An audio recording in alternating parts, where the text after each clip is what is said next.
The other thing that we'll do a lot is we'll put the problem on the table instead of like between us, right? If there's something that we need to talk about, we're not coming at each other. Yeah. We're actually like, hey, okay, here's the thing. Now what? You and me against this, exactly. Not me and you against each other.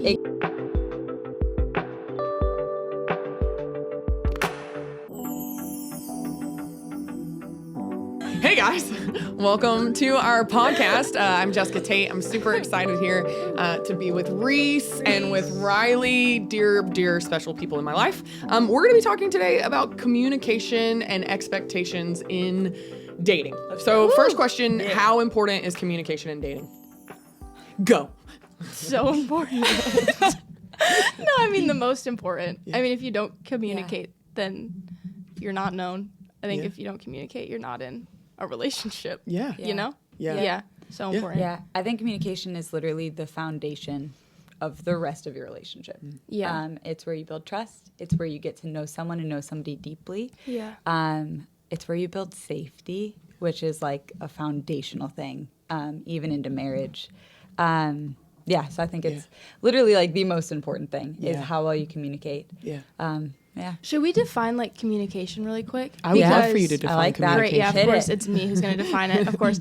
Oh, well, no, I'm just thinking like what's the difference between like communicating and just talking? Ooh, that's really good. And I think communication is actually bringing so much honesty and vulnerability to the table. Yeah. Not just having these conversations like, oh, like, how was your day? Good. What are you up to? This, like, just like those like shallow conversations are beautiful and they can be intentional. Right. But I think communication is actually bringing like this honesty of your heart of this is actually how I'm doing this. You did this. Yeah. And it made me feel this way. Can we actually talk about it and be honest about like where we're at? Yeah. I mean, maybe you guys can elaborate on that. I'm just thinking like, like talking and communicating is so different. Because I've been in relationships where you talk so much, but there's no knowledge of each other in that. That's you know, you can walk out of an entire conversation and not have expressed anything in your heart, not feel seen, not feel known. But we talked about the weather and we talked about the name of your dog and we talked about your favorite clothes, right? But that actually doesn't cause connection. That's it. That's it. The connection. And so I think when we're discussing communication specifically on this, we're talking about like connection communication, right? Yeah, that's really good. Yeah. We were talking before we got on about, and I was just kind of expressing how it's important for me that we hit this. Yeah. We were talking about the need for explaining like expectations that are healthy within communication. Super good. Because there's so much like from the insecure attachment, like if I don't hear from you in 10 minutes, then you must be mad at me and you hate me. Yeah. Right. To almost avoidant attachment that's like, I don't want to hear from you for 6 days or you're being too clingy. Right. And so, and you know, sometimes there's genders that tend to be more like biased on one side or the other. Right. But like, how do you do even discussing expectations and communicating those things? But then what do you think are healthy expectations while dating in relationships for communication? Good. That's super good. Yeah. So I'm married. Yeah. Just got married 6 months ago. And we're all thrilled. We're thrilled about it. You'll see Josiah on the podcast. That's true. Yeah, he's amazing. So he absolutely crushed it. I would say he let out in like leading in communication more than anybody. And like from date number 1 was like, hey, I just want you to know, like, I'm pursuing you. Date number 3, hey, I'm pursuing you for marriage. Like, as the Lord led his heart, he was just like crystal clear. And so I never once in all of our relationship had to question where we were at or where we were going. And it was sweet because we just like, we had this value for honesty and communication that we had it all the way through. And I'm blanking. My brain's blanking, guys. I just woke you're up. Fine. You did just wake up. This is the first podcast of the morning. You the question too. I did. Yeah. Go ahead. One more time, Jess. How do you... Love it. And these are normal conversations for us. Like this would be a very normal. This would be a very normal talk for us. Like, I know I had a good point to say. No, we're discussing like expectations in communication. So like one thing I would ask you about that is like early in y'all's relationship, right? Because you're like, hey, Josiah was super intentional communicating with me. Yes. We're discussing a little bit about like volume of communication. Love it. Because I think, and Reese can probably speak a little bit more to this. I was explaining in my generation, so old grandma now, we didn't have texting. talk about it. So no one thought like, oh, it's 10 a.m. and I haven't heard from him. Oh my gosh, like and get super insecure because we didn't have texting. Yeah. Now they're like, if you haven't texted me by the time I wake up, like you must be mad at me. Right. Mm-hmm. So you and Josiah, I mean, you would have to speak to if you feel like y'all did a good job of this or not. But like volume of communication, what do you think is healthy as you're starting out in a relationship? Yeah, I'd say we crushed it because he literally let out and was like, hey, I just want you to know there's no expectation for you to stop your life to respond to me, to respond to me at all points in time. If you're going throughout your day, please go throughout your life. Know that I'm okay. I'm secure in this relationship, and you're secure in this relationship. You're cared for and loved, but we don't need to. We don't need to have 24/7 communication. Yeah. And that was a huge gift because I had come out of friendships and relationships where that was expected, and where like you were ready to be punished almost if you didn't. You know, or like, oh no, are we okay? But we just made it really clear, like, hey, actually, like, go live your life. We're both really present people too. And so we value being able to sit at a table with people that we love and not have to look at our phones, you know? Can I ask you one more question that's specific to y'all? And I'm going to use it for comparisons purposes. You're dating Sam, who's also on the podcast.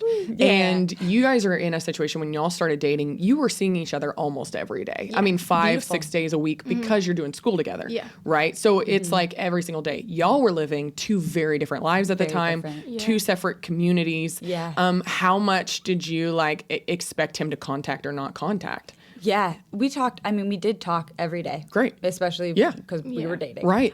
Just to communicate, hey, checking in, how are you? You know, and but besides that, it wasn't like there would be some days where we'd talk, you know, text a ton during the day, or he'd phone call me at night if we didn't talk throughout the day. He'd be like, hey, just wanted to call for a couple minutes and check in, you know. But there was, I don't think that there was like a this is how much we talked. Right. It was very much dependent on what life held. And we valued more than anything, even in like our early talking, we were saying before we hopped on here, we didn't have deep conversations over texting ever. Like we were okay. We'd even have a notepad of like, oh, here's a story that I just thought of, or here's a question that I have. And we'd type it in for the next time that we were face to face. And we would be able to talk about it then in person, which actually in your brain builds true connection. We're so used to having these little blocks in our phone that neurologically it's not actual, like, it's not connecting. It's not building this intimacy like it does face to face. Right. That's so good. So that's how we did it.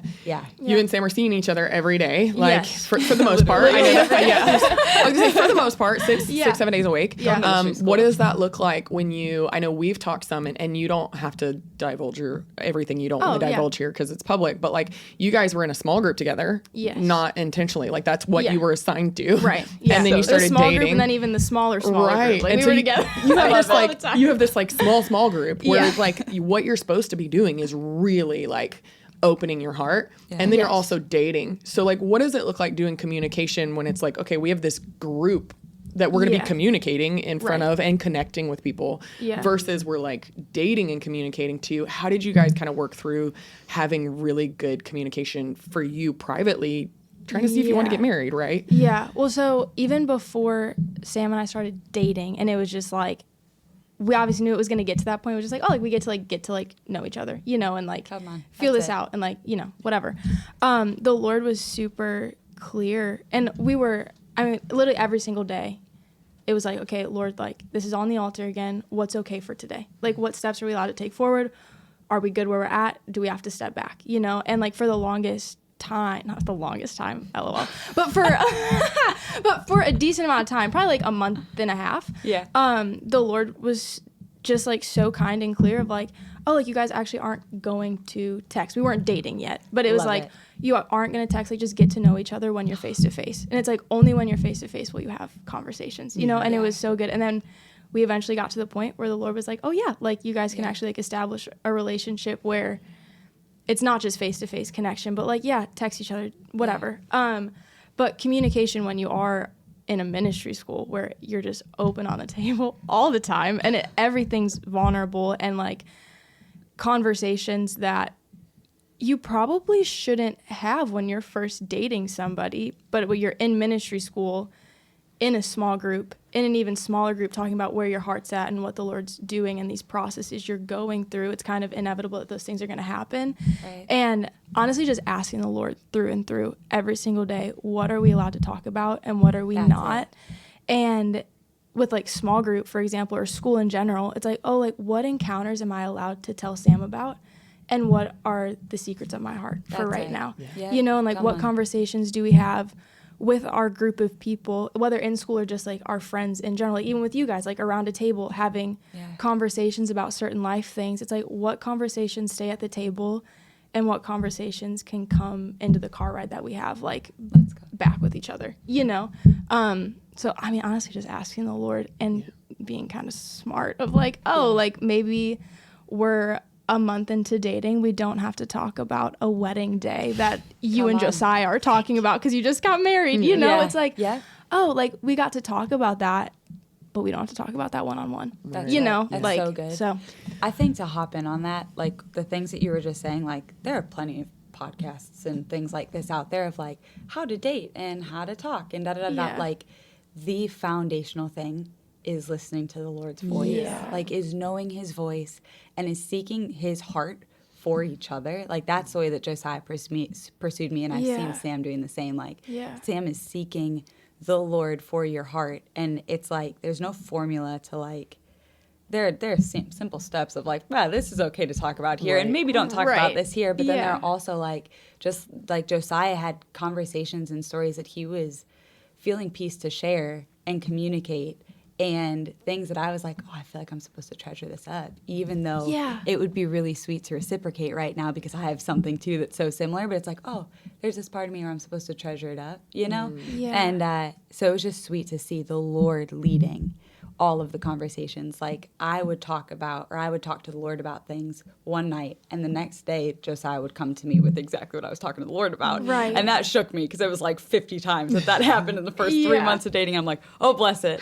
But this man hears the Lord. Like literally. And I was like, wow, that's really awesome. Like that's what I prayed for. But like in our communication, that's like, I think it's been the Lord that led the conversations all the way through, you know? And that's really important in doing dating with the Lord. And I think just to add in, because I know as a 21-year-old, I hear people talk about like, this is how you do it. And it's like, and it's great. Like conversations like this, where it's like, this is the ideal way. This is how me and my spouse did it when we were together. Come on. And it's so easy to look at those and be like, wow, they executed this perfectly.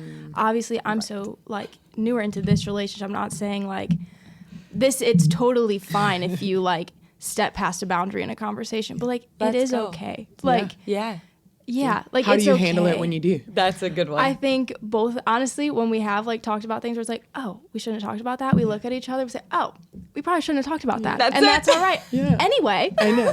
So literally not, because we're both asking the Lord. So this leads into something I really wanted to hear both your hearts on too, and that's you can tend to have two different types of people. This is always the way life. People were individual, right? So you're going to date some people that are like this. You're going to date others, especially when it comes to communication, connection. But dealing with hard conversations, awkward conversations, conflict, right? Yeah. Those are things that you have some people that are like, everything becomes a 10, like so quick, right? And they're like, oh my God, we crossed the boundary and, you know, we need to separate for 2 weeks and fast and pray. And it becomes something that could have just been like, oops, hey, we shouldn't have done that. Let's not again. Right. And now it's like a thing, right? And I don't know about you guys, but that can be so emotionally draining sometimes where it was like too much. On the flip side of that, you can have people that are like conflict avoidant. They've never done conflict in their homes. They don't know how to do it. We talk about this a lot now because you're dating awkward conversations. When you're talking about your physical boundaries, when you're talking about certain things like that, like it's awkward, right? Right. Yeah. How do we do those well? How do we do the hard, awkward conflict in a way that isn't unhealthy? I'll just make it easy like that. Unhealthy. Yeah. I feel like the more you have them, the less awkward they get. That's even if the topic gets more awkward. That's right. You know, because if you are fighting for connection the whole time, and it's like you're always going to be walking toward connection and not disconnection, like the awkward conversations are so worth it. And I think when you build on a foundation of communication, like how you were saying, right? Like your communication actually builds what the rest of your relationship is going to like be built upon and like grow upon. Like you build a foundation of trust. You build a foundation of like, oh, like I know I'm cared for, you know, I care for you. Like we know that it's like love that's going to compel any conversation we have. Like exactly right. The awkward ones are okay. And also if we're walking towards connection with each other and understanding, you just become okay with those topics and conversations. And also, I know for Sam and I, like, we have to, whenever we have those awkward conversations, the ones that are like, I don't want to be vulnerable right now, but I'm hurting. And so if I don't be vulnerable in this, it's just going to turn into bitterness and anger, and I don't want that. And it's like, you have to have the confirmation throughout the conversation of like, hey, I am okay and value and honor and love the vulnerability in this. Even though, like, acknowledge it's awkward, acknowledge it's like, I'd rather not be talking about this. But I'm so glad we are, because I know what our goal is, and it's to connect with each other above anything else. And you mentioned one thing there that I think I parrot way too often, but Brene Brown, clear as kind, right? She transformed my life. Like I read that in her book, Dare to Lead. It absolutely transformed my life. I think here's the reality. Sometimes we think, if I'm clear, I'm going to hurt you. If I'm clear, I'm going to feel more connected to you because we're not going to fight. If I'm clear, like, I mean, if I'm not clear, like, if I can just almost like pacify these things, I always call it like beating around the bush, right? Like if I can beat around the bush, when the reality is, like, if I really want to be connected to you, I need to be super clear, right? Because when I'm super clear, then I am putting myself out there to an extent. And when you love me, then you're loving me for me and who I am, and not this version of me that I'm using to pacify you. Right? And so we talk about that, like, in conflict, sometimes you don't really want to put yourself out there because then you're afraid, like, this is gonna blow up, or this is gonna, which, by the way, like, healthy people fight fair. You know, like, they don't do the low blow, let me manipulate you by my emotions thing, right? Like they're just like, okay, I hear you, that was a little painful.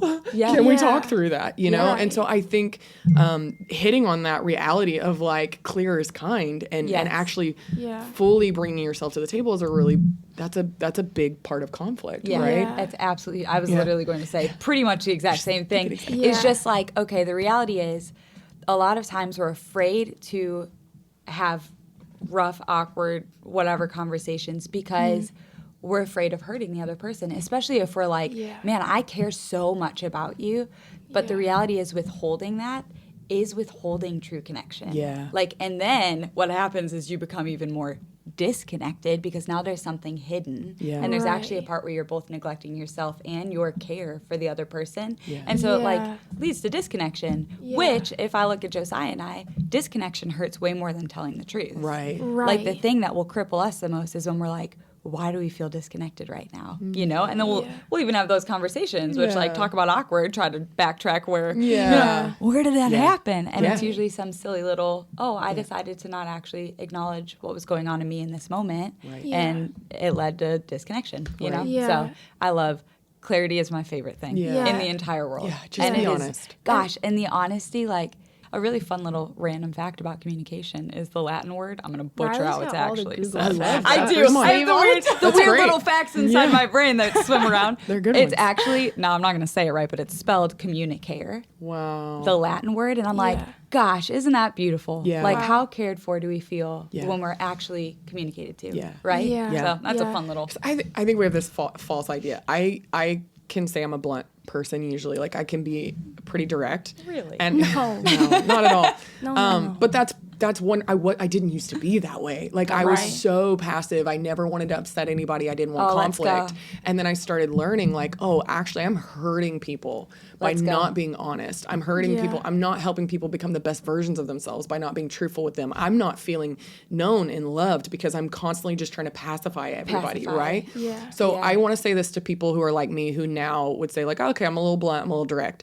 That doesn't give you an excuse to be a jerk. No. Right? Like, that doesn't, you know, you don't get to be like, you're stupid. Like, what, you know? No, you're not. No, keep please. Going, no, that's okay. No, I was going to say, like, clear is kind, yes, and there is a way to be clear kindly. Yes. That's and really I good. think Brene Brown, take notes. I'm definitely I'm definitely someone, as both of you know, I can pick up a little attitude if I want to. I don't know what you're talking about. Never seen it. You're talking about. And I think that, like, that's an easy phrase to, like, manipulate if you want to. Like, clear is kind. Well, then I'm going to be clear as day. But my tone and my attitude that's underlying what I'm saying is going to be like, absolutely piercing in the worst way possible. Like, no, don't do that. Like, I know for me, I have to check my tone, and the Lord has spoken so much to me about how important that is. Like, yes, be clear, because that is going to lead, again, like, to connection and like to unity and to understanding, but also be so aware and watch how you say it. You know? Heart, so the mouth speaks. Yes. Last thing to sum up real quick, which might make us a little bit too long, and then I'm going to get in trouble. But how do we, real quick, practical tips, how do we fight fair? And what I mean by that is, we see, you and I laugh about this now. Obviously not a dating relationship, but a friendship relationship. First time we're traveling together, I upset you. You yelled, right? We super laugh about it now. I didn't yell in anger. Yeah. I yelled in frustration. It was yelling. And then I communicated, like, hey, I don't let people yell at me, right? And we super laugh about it. And then she cried, and it was totally fine, and we're super good, and we just laugh about it now. But, like, I say that to say this. Like, we can become so familiar, especially in dating with each other, that we then think it's okay to treat people however we want. And, like, I had a situation just, like, 2 days ago where I was super, like, not happy and said a couple of things I should not, and then had to be like, I don't get to treat these people this way just because I'm close to them or I'm their leader or whatever it is, right? And so when I'm saying that is, as we go into, there's going to be conflict. We've talked about this. Like, if you're letting yourself be seen and known, there's going to be conflict. Absolutely. We're not the same. We do have different opinions. How do we set really good boundaries for ourselves? And communicate that for other people, that even when we're not on the same page, we are going to honor each other and we're going to fight fair, right? What does that look like? Go. Thanks, Jess. Okay. One of the big things for me is that I have to consistently remind myself to not hold people at the value that I give them, but at the value that the Lord gives them. So good. That's so good. And when I do that, I'm not there to go out stabbing. Come on. That's like, so I'm good. not there. You put the knife away. You absolutely do. And you recognize, like, that this is a heart that's valued and worth honoring and worth caring for. And you let yourself get really low and not always be right also, you know? And I think one of the big things that, like, Josiah and I will do in a relationship is I'll be really honest when, like he'll actually be really honest with me too, like, hey, this is the tone that I need right now. You know, so like I'll come out sometimes with daggers. I'm a feisty thing. Yay, sisters. Yay, sisters. It's mom's Can't imagine where I got that from. Her mom's the best. So. She is. She's wonderful.